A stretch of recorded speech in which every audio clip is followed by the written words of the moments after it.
Stop blaming variance. If you keep losing at small stakes, it's not bad luck. It's fixable. This is a no-fluff, research-backed 7-step system for 2025 that turns marginal losses into steady profit. I'll show you the mindset, the math, and the exact tools pro grinders use, not theory you'll forget, but steps you can apply in your next session. Why small stakes are special in 2025, the realities you must accept. Micro and small stakes poker remains a different animal from mid-high stakes. Two realities dominate. Rake and promotions dictate profitability. At low stakes, the house take, rake, is a much larger share of all pots. Small differences in rake structure or caps can turn a small winner into a loser. Learn the site rules and pick the softest, lowest rake games. Opponents are predictable and exploitable if you know how. Micro players rarely play GTO. They overvalue marginal hands and underdefend versus aggression. That means exploitative play, tight, aggressive, and value-heavy lines, wins more than slavish solver play at these limits. But you need solver understanding to avoid big leaks. A hybrid approach is best. These two facts should shape everything you do. Choose games by rake and skill level, then exploit predictable mistakes while avoiding common beginner traps. Step 1. Game selection and bankroll hygiene, the multiplier to everything. You cannot outstudy a terrible game choice. Before logging on, pick the right site and format. Look for low rake caps on micro games and active recreational soft pools. Even small differences in cap rake change your long-term EV. Check rake tables and promotions. Many sites adjusted micro rake in 2025. Table selection, prioritize tables with high limp and multi-way action frequency.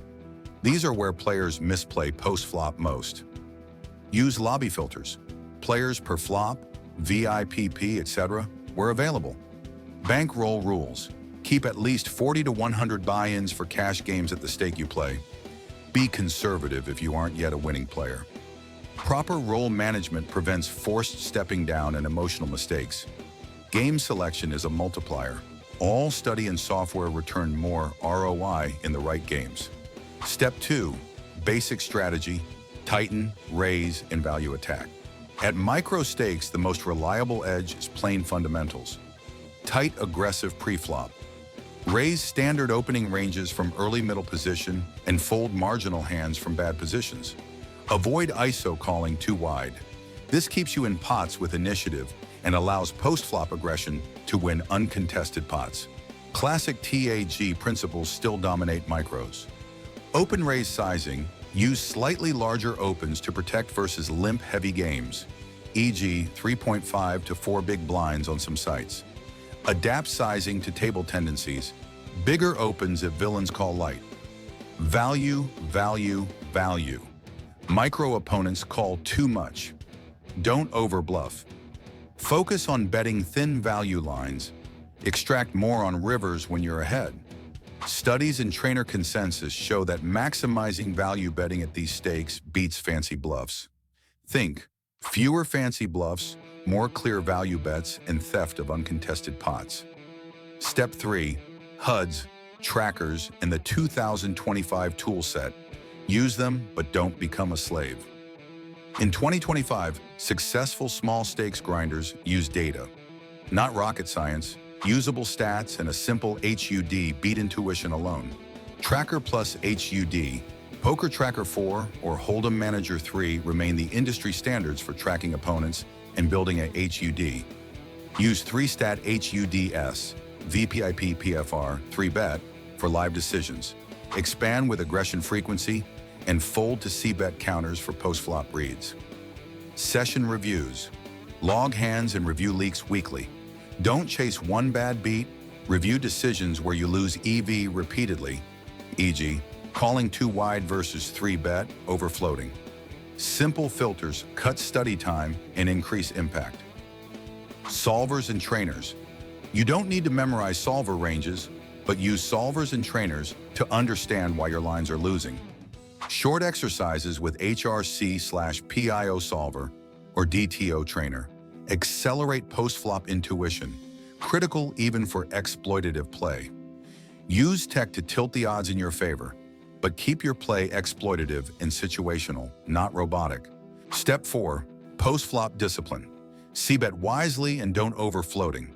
Most micro players give away pots post-flop by either c-betting poorly or calling down too wide. C-bet strategy: size c-bets to deny cheap equity on multi-way boards. On dry boards, use larger c-bet sizing for thin value. Adjust to villain tendencies. Some players never fold to c-bets, so use fewer bluffs. Float awareness. If you call to see a turn, you must have a plan for later streets. Avoid hero calls with weak pairs. Micro opponents rarely bluff big rivers, so bluff catchers lose EV. This is where the blend of HUD data and hand reading pays off. You'll know who folds to c-bets and who calls down and adjust accordingly. Step 5. Aggression timing. When to pressure and when to pause. Aggression is your engine, but timing is the gearbox. At micros, the players who win most consistently are aggressive in good spots and passive in bad ones. Pressure pre-flop. Increase steal frequency in late position versus passive tables. Raise more often from the button, 3 to 4 big blinds, and defend blinds selectively. Don't auto-call opens out of position. Pressure post-flop. Bet for value more than you bluff. Use larger continuation bets on dry boards to take down pots. On wet multi-way boards, slow down and prefer pot control.